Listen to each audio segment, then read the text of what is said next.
¿Cómo están ustedes? Muy buen día, un gusto de saludarlos. A pesar de los esfuerzos por fomentar la lectura en Chile, los índices de comprensión lectora siguen en niveles críticos. Expertos de la UNAV, UNESCO y de la OCDE advierten que factores como la falta de acceso a libros, la desigualdad educativa y el impacto de la tecnología han provocado esta brecha. ¿Se puede hacer algo por revertir la tendencia? Vamos a conversar con Ana Ramírez Balmaceda. Ella es profesora de educación básica, magíster en comprensión lectora y producción de textos de la Universidad Andrés Bello, profesora de la Escuela de Educación de la Universidad de O'Higgins, Rancagua. ¿Cómo estás tú? Muy buen día, un gusto saludarte. Hola, buen día. Muchas gracias por la invitación, Miriam. Oye, Anita, a ver, conversemos de este tema que ya viene de hace harto tiempo, en realidad no es de solamente de ahora, pero resulta que ahora el informe Programa para la Evaluación Internacional de las Competencias de los Adultos del 2023, ya bastante más cercano, de la OCDE, posicionó a Chile como en el último lugar entre los 31 países evaluados. Cuéntame un poquito, ¿qué está pasando ahí? ¿De qué se trata? ¿Qué es la comprensión lectora? Porque tú eres experta en el tema. Sí, gracias, Miriam, por la invitación y poder visibilizar este tema que nos preocupa. Tenemos que entender la comprensión lectora desde sus orígenes y cómo se va gestando en las personas. La lectura desde el cerebro, no está nuestro cerebro programado o preparado para poder desarrollar la lectura. Por lo tanto, es un aprendizaje adquirido que debemos mediar desde la educación inicial. Hoy en día nos damos cuenta de que las metodologías que se utilizan en nuestras escuelas siguen impactando negativamente en la comprensión, donde se enfatiza en una enseñanza más bien tradicional de la lectura, enfocada en la decodificación, más que poder impactar en la interpretación de texto. Por lo tanto, si tenemos dificultades en los adultos y en los adolescentes en cuanto a comprensión lectora, así como también en nuestros niños y jóvenes, yo lo puedo atribuir desde distintos factores, pero creo que un rol importante es la educación y saber qué está pasando y cuáles son las metodologías que están utilizando nuestros docentes para poder fomentar la comprensión lectora desde los primeros cursos. La lectura se empieza a gestar desde la educación parvularia con nuestros niños y niñas a través de predictores de la lectura, como lo son conciencia fonológica, velocidad de denominación y también principio alfabético. Luego, no siempre en todos los espacios educativos hay una transición desde pre-kinder, kinder hasta primero básico. Y en primero básico comenzamos de una manera más bien tradicional, que los estudios lo avalan a nivel nacional, donde los profesores están muy arraigados en una mirada tradicional, donde antiguamente se les enseñaba con el silabario a muchos de nosotros, pero también hoy en día vemos que los profesores tienden a trabajar con esa metodología a través de métodos fonéticos o silábicos, pero no están trabajando de manera equilibrada la comprensión lectora como los proponen los modelos más integrados o interactivos, para poder trabajar inicialmente desde kinder y primero básico la comprensión lectora de nuestros niños y niñas. Oye, hablemos de algo, podríamos profundizar un poquito en aquello de la mirada tradicional. Tú dices que los profesores a lo mejor no están preparados, no lo sé. Después podemos hablar un poco de eso también, como para poder realmente que tengan las herramientas como para hacerlo. Entonces tú dices que están más bien fijados en un tema más bien tradicional. Eso significa leer y después extraer, porque tú dijiste también lo mencionaste, extraer a lo mejor algún dato, pero no necesariamente entender lo que se está hablando, lo que se está leyendo, Claro, perdón. sí, tenemos que tener en consideración que desde el Ministerio de Educación están trabajando con los profesores con texto escolar de Leo Primero. El texto escolar de Leo Primero trabaja de manera equilibrada la comprensión lectora, donde se propone la comprensión, la interpretación y a la vez van enseñando la correspondencia de grafema-fonema. Pero también nos hemos dado cuenta a través de investigaciones que hay una resistencia por parte de nuestros profesores, y no tan solo de profesores quizás que tengan muchos años de experiencia, sino que también de algunos profesores jóvenes, donde hacen fuerte énfasis al código. Por lo tanto, estos textos escolares desde el Ministerio de Educación, que trabajamos en los colegios municipales, así como también otros textos, como por ejemplo CIEM y Santillana, que tienen este trabajo equilibrado de la lectura, los profesores lo trabajan, pero solo cuando está asociado al código, pero no necesariamente, quizás como dice usted, no tienen las herramientas, no puedo generalizar, pero hay que hacer un fuerte énfasis en las capacitaciones de nuestros profesores para que empiecen a incluir esta mirada más equilibrada que desde primero básico empezamos a trabajar la comprensión oral, la interpretación, vamos avanzando a la comprensión lectora de manera equilibrada con la correspondencia grafema-fonema. Oye, ¿y cómo se logra el tema del equilibrio? Porque está bien, hay seguramente nuevas investigaciones y en la teoría a lo mejor surge y te dice, sí, es que hay que hacerlo más equilibrado, pero ¿qué significa el equilibrio en cuanto a la lectura? Y por otro lado, también tendrá que ver mucho a lo mejor con que los chicos hoy día leen cada vez menos. Sí, hay dos miradas. Por una parte, voy a poner el ejemplo del modelo interactivo que lo propone Eugenia Orellana, una profesora chilena. Este modelo interactivo comienza a partir de un texto. Este texto intenciona implícitamente la consonante que se quiere enseñar, por ejemplo, la M. Este texto trabaja con muchas palabras que incluyan la M. Luego de que leemos el texto, trabajamos habilidades de comprensión lectora desde las más sencillas a las más complejas, como por ejemplo preguntas explícitas, luego avanzamos a preguntas inferenciales, preguntas críticas, preguntas creativas, y se termina con preguntas metacognitivas del proceso lector. Es decir, trabajamos la metacomprensión lectora para que los niños se den cuenta e identifiquen qué estrategia utilizar para llegar a las respuestas de comprensión lectora. Luego de trabajar con este texto, que incluye muchas palabras que intencionan la consonante que queremos enseñar, se trabajan con actividad de conciencia fonológica, semántica y sintáctica con las mismas palabras, frases u oraciones que se desprenden de este texto. Por lo tanto, ya comprendimos el texto, dimos respuesta a este texto y luego trabajamos con estas actividades metalingüísticas. Y por último, llegamos al código, que es ahí cuando les decimos, luego de conocer este texto, luego de conocer estas nuevas palabras, tienen una letra en común. ¿Cuál es la letra en común? ¿Cuál es su sonido? ¿Cómo se podría escribir? Por lo tanto, comenzamos a partir de la comprensión lectora y finalizamos con el código. Y ahí hacemos énfasis en la correspondencia grafema, pero en un contexto con significado. Y durante todo este proceso se incita a trabajar con preguntas metacognitivas para que los niños empiecen a ser más conscientes y autónomos en su proceso lector. Porque también ahí hay otra crítica. ¿Cómo estamos promoviendo la autonomía lectora desde primero básico con nuestros niños y cómo lo estamos intencionando desde la escuela? Y no lo trabajamos, no lo estamos trabajando y tenemos que promover la metacognición o la metacomprensión lectora donde los niños van a identificar qué estrategia utilicé para encontrar esa respuesta, cómo logré identificar esos personajes, cómo me di cuenta e identifiqué ese sonido de esa letra. Y eso es lo que propone esta mirada más equilibrada de la enseñanza de la lectura y escritura inicial. Oye, y cuéntame una cosa, ¿qué piensas tú porque, a ver, tú todo lo que nos estás mencionando en este momento habla de aquella instrucción, digamos, que se le debe dar a los niños pequeñitos.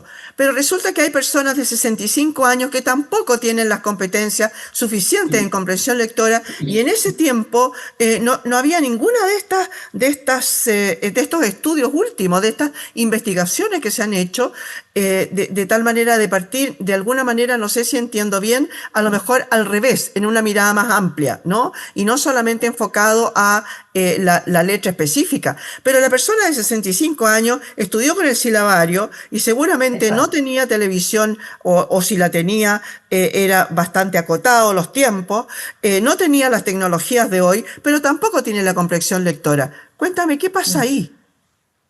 Hay que promover una cultura lectora. Siento que como país hemos avanzado en eso.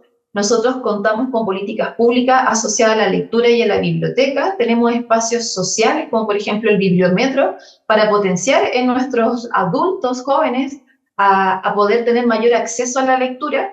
Sabemos que los libros a nivel nacional como internacional es muy complejo comprar un libro, cada vez son más caros, pero también tenemos distintos espacios a nivel nacional para poder encontrarlos de manera gratuita, desde las escuelas con las bibliotecas crack, como también espacios públicos. En el Ministerio de la Cultura tenemos fondos de la lectura, donde se generan fondos a distintos proyectos, no tan solo en escuelas, sino que también en espacios públicos para poder promover la lectura. Por lo tanto, a nivel nacional, se están cada vez más afirmando e intencionando actividades para promover la lectura. Pero nos damos cuenta de que también hay un factor con los adultos en cuanto a las exposiciones a redes sociales, donde se están malinformando con información, por ejemplo, a través de TikTok, Face News, y donde no están siendo críticos, y ahí nos damos cuenta de que, claro, quizás no se les enseñó estas estrategias para identificar la fuente, o no se les enseñó cómo poder discriminar entre información falsa y verdadera, y hoy en día, cómo se están informando nuestros adultos y también jóvenes con información que muchas veces es falsa. Por lo tanto, creo que si bien a nivel nacional estamos potenciando la lectura, hay que seguir trabajando fuertemente, por una parte, desde la educación con nuestros niños y adolescentes, pero también hacernos cargo de cómo estamos comprendiendo los adultos y también la población de tercera edad, sobre cómo estamos comprendiendo lo que leemos, cómo nos estamos informando, cómo logramos discriminar esta información, qué estrategia estamos utilizando. Antiguamente se decía, vamos a aprender a leer a través de que nos exponemos a la lectura, ¿no es cierto? Y es importante exponernos a la lectura, pero también saber qué estrategia utilizar mientras leo, cómo logro discernir la información y cómo logro también interpelar lo que estoy leyendo, y considero que en eso estamos fallando y por eso también hemos tenido tan malos resultados. Y tampoco nos está jugando a favor esta exposición a redes sociales, donde la información cada vez es más cortita, nos quedamos con el titular, no estamos haciendo una lectura profunda o extensiva de lo que leemos, y cada vez quizás nos exponemos más a la lectura, pero leemos en menor profundidad. Oye, con respecto del, no sé si llamarle el amor a la lectura, hemos hablado de el rol del colegio, el rol de los profesores que están o no están capacitados, etcétera, pero no hemos mencionado el tema del hogar. No necesariamente, pero puede ser, ¿no? Es un gran incentivo ver papás que son lectores, ver casas donde hay muchos libros, donde hay interés no solamente en el libro, no solamente en leer el cuento, sino que también en la interacción en ese momento con el niño, por ejemplo, o ya con los adolescentes. Sabemos de incluso páginas que existen donde pueden encontrar fácilmente un resumen de un libro que dieron en el colegio, pero tampoco existe aquello de que el papá o la mamá o los adultos, digamos, que estén con ese adolescente, conversen sobre el libro y saquen conclusiones más allá de la letra escrita. ¿Qué rol le cabe al apoderado, a los padres, al hogar en esto de la comprensión lectora?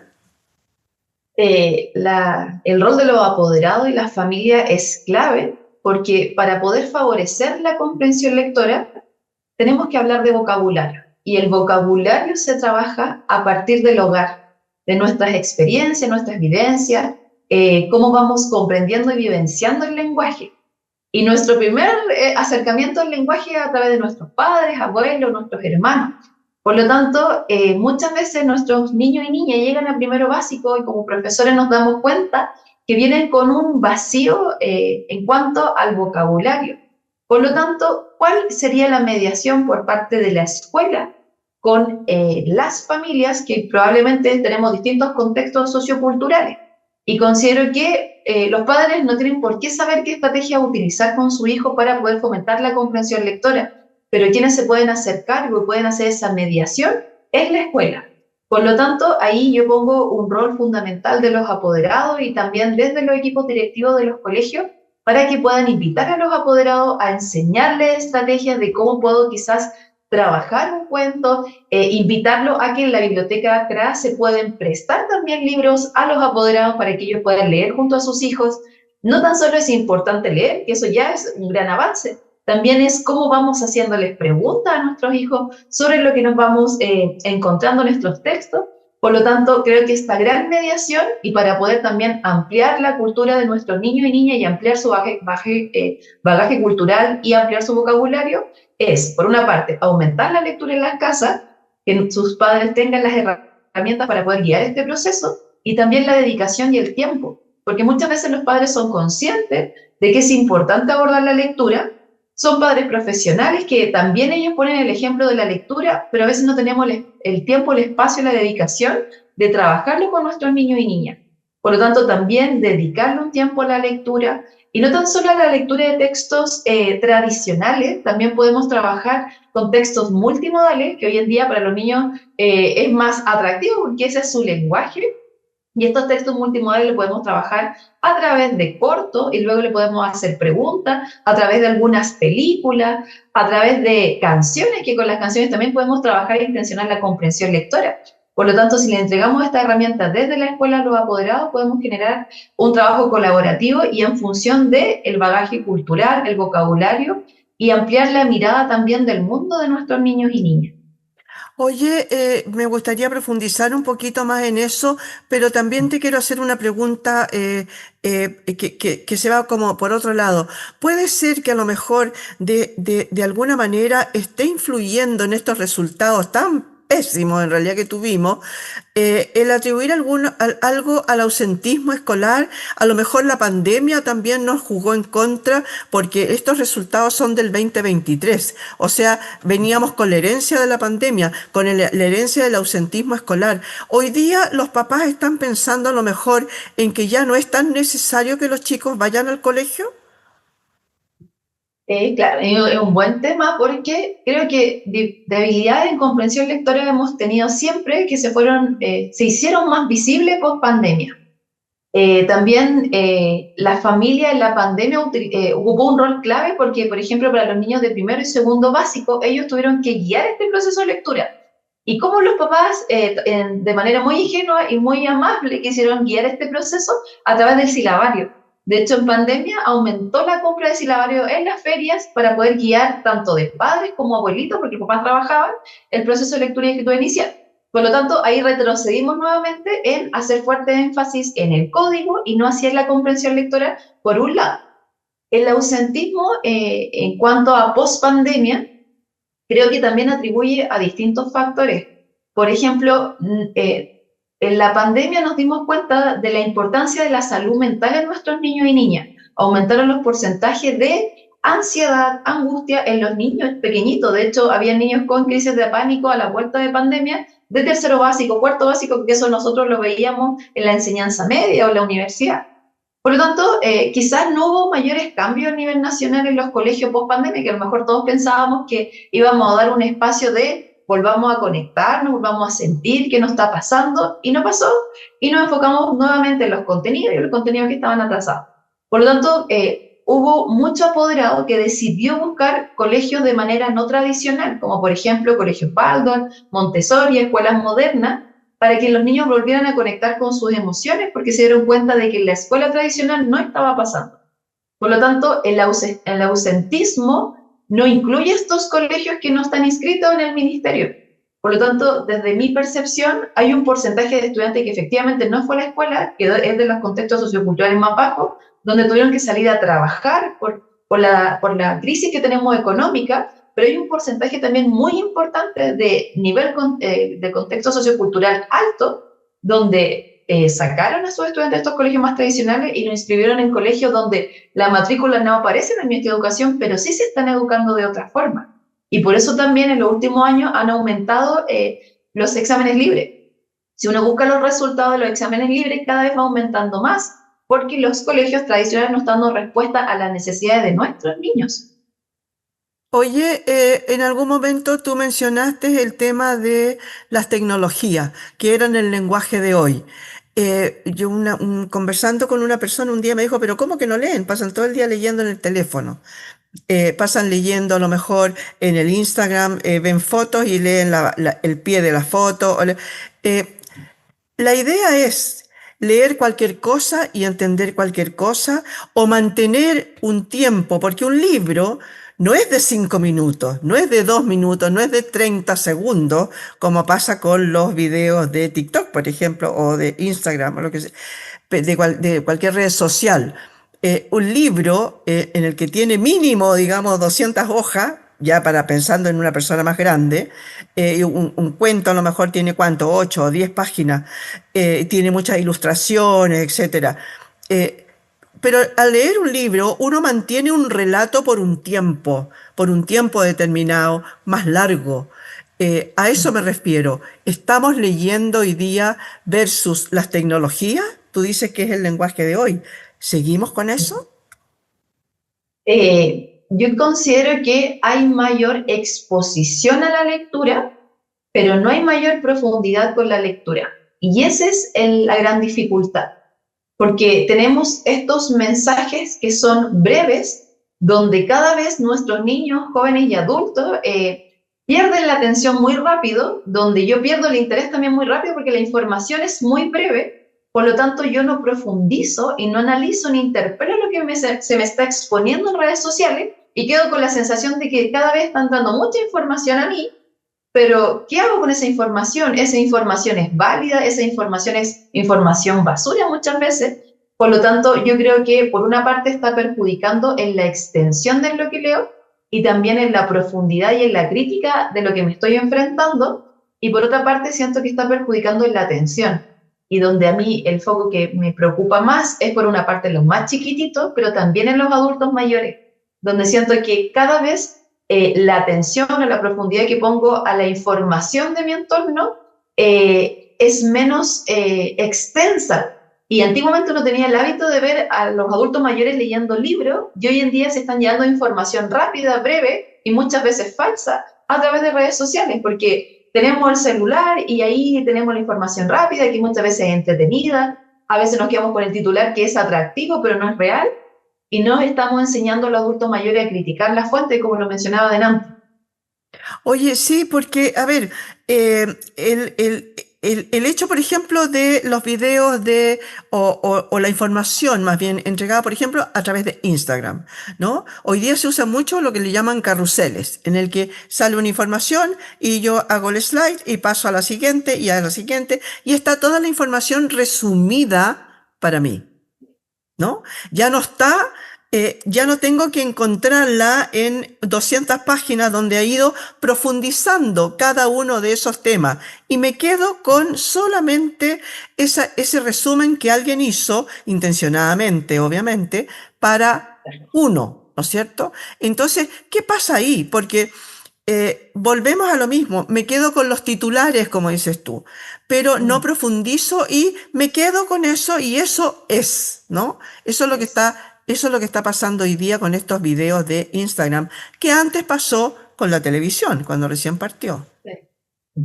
Claro, y como muchas veces se dice que el lenguaje construye realidad, finalmente esos titulares o esa información donde yo voy avanzando con los hipervínculos y me voy quedando solamente con la información que a mí me conviene, va construyendo la realidad de cada persona y quizás nos está haciendo cada vez más ignorante de la realidad y estamos solamente viendo una parte o lo que yo quiero ver o lo que las redes sociales o también el algoritmo quiere que nosotros veamos.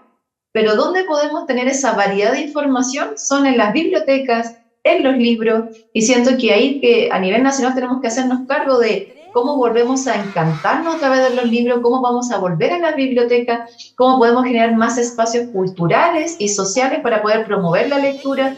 Como yo mencionaba antes, a través del Ministerio de la Cultura y de Educación se está generando esta instancia, pero algo está pasando con la cultura, el goce lector y la motivación de poder sentarnos una hora al día y poder leer.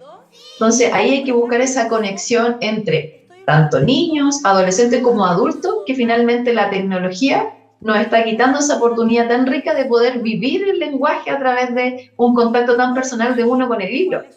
Tiene un espacio tan propio y que nos están quitando ese espacio y no lo estamos promoviendo más a nivel nacional, a nuestra sociedad. Y no lo estamos aprovechando, por lo tanto, ¿no? Bien. Oye, para ir terminando, cuéntame, nosotros somos los últimos en esta lista de la OCDE, de 31 países que se hizo la medición. Tú dices que el Ministerio de las Culturas está haciendo una gran labor, pero que todavía no logra enganchar muy bien con el público al que va dirigido. ¿Qué se está haciendo fuera? Tú me hablaste de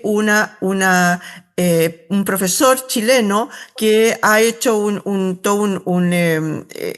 proyecto, digamos, de trabajo, pero fuera este profesor no es de afuera, es de acá. Entonces, ¿qué está pasando afuera? ¿Cómo se está llevando en los mejores países, digamos, en los que están en el punto uno, dos o tres, por ahí? ¿Qué hacen ellos que nosotros no? Yo creo que la mirada más fuerte es cómo percibe culturalmente la lectura. Por ejemplo, pongo el caso de Argentina, un país muy cercano a nosotros, que si bien ellos tienen menor acceso a libros, no tienen ese fuerte inversión que nosotros hemos tenido con nuestros colegios, con las bibliotecas crack, ellos la cultura, la literatura y el arte la viven desde otra forma. Entonces, a lo mejor en Chile vamos a priorizar gastar nuestro dinero en ir, no sé, a lo mejor a comer a McDonald's, ir al cine, pero no así en ir a comprar libros con nuestros hijos, leamos en conjunto. En cambio, en otros países se dedica y se destina dinero para poder ampliar la cultura a través de la lectura. Y yo creo que la cultura de nuestro país en cuanto a la lectura y su importancia es la que tenemos que cambiar, pero eso va de la manito también con la literatura, el arte, la expresión artística, y en nuestro país eso se ve en las comunas del sector más alto, sobre todo si lo pensamos desde la región metropolitana, pero si nosotros pensamos en comunas como por ejemplo Puente Alto, El Bosque, San Bernardo, no hay espacios de cultura. Aquí puede haber, no sé, mall, que es como el espacio de encuentro donde hay un cine, pero no hay espacios donde podamos quizás ir a ver obras de teatro para niños, para adultos, donde también podamos tener espacios de comunidades lectoras. Eso no pasa. Entonces yo creo que hay que hacer un fuerte énfasis también a nivel local, de comuna y regional sobre cómo podemos promover mayores espacios de lectura, de arte, literatura, pero que podamos también fomentar esa motivación y ese amor y de por qué es importante para nosotros. Y eso es lo que se está trabajando en los países más avanzados, pero porque ellos lo han trabajado y lo han visto así a nivel social desde hace muchos años. En nuestro país no es así, quizás lo ven como casi un lujo en muchos aspectos. Claro que sí. Bueno, muchas gracias Anita por haber estado hoy día con nosotros. Se nos acaba el tiempo. Podíamos haber seguido conversando mucho rato más sobre el tema. Así que bueno, muchas gracias te damos por habernos comentado sobre el tema este tan terrible de la comprensión lectora, que no sabemos ni siquiera leer un contrato, ¿no? Cuando estamos firmando algo, porque vamos a comprar un algo, la gente dice, pero yo no supe, nadie me dijo. Bueno, pero leyó no, no lo leí. Bueno, entonces, bueno, muchas gracias Anita por haber estado hoy día con nosotros. Muchas gracias. Miren, no sé si puedo agregar algo cortito. Sí. También no hay que perder la esperanza porque este año tuvimos un resultado histórico en el CIMSE de cuarto básico, que son resultados que son mucho mayores que incluso el año 2018. Esos estudiantes de cuarto básico les enseñaron a leer en pandemia en 2021. Por lo tanto, yo creo que esos resultados con esos profesores es digno de investigar. ¿Qué pasó? Quizá hubo un rol más importante de la familia por el contexto de la pandemia y eso benefició los resultados de esos estudiantes porque son resultados incluso mejores previo a la pandemia. Entonces creo que ahí hay que poner atención con los profesores de esos cuartos básicos, cómo le enseñaron en el proceso desde prekinder a cuarto básico a esos niños y cómo lograron mejorar los resultados, que a lo mejor lo veíamos como todo perdido, pero este año nos dimos cuenta que hubo un gran avance para los chiquitos de cuarto básico y eso también habla de que a nivel nacional de políticas públicas y también de las metodologías de los profesores, estamos haciendo cosas buenas que a lo mejor no sabemos lo que se está haciendo y hay que investigar. Oye, qué bien, porque eso en realidad, como dices tú, es una muy buena noticia, porque claro, como estábamos en pandemia, estábamos todos encerrados, los niños no iban al colegio, pero los papás estaban también, y por lo tanto a lo mejor le dieron más tiempo a sus hijos. Por ese tiempo, por ese largo año que tuvimos. Muchas gracias le damos a Ana Ramírez Balmaceda, profesora de educación básica, magíster en comprensión lectora y productora de textos de la Universidad Andrés Bello, profesora de la Escuela de Educación de la Universidad de O'Higgins en Rancagua. Muchas gracias por haber estado hoy día, señoras y señores, en este punto de encuentro.